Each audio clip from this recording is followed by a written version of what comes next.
Ayan, pinakikita ko lang na itong mayana ay pwede sa tubig lamang. Ayan, oh.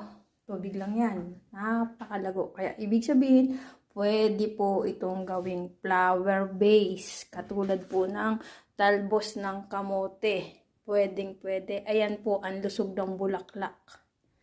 Kaya dito, isa na yung paraan ng pagpapadami ng mayana. Ilalagay sa tubig. Hintayin hanggang magkaroon ng panibagong dahon. Ayan ang mayana. Ayan, pinakikita ko lang na itong mayana ay pwede sa tubig lamang. Ayan, oh. Tubig lang yan. Napakalago. Kaya ibig sabihin, pwede po itong gawing flower base. Katulad po ng talbos ng kamote. Pwedeng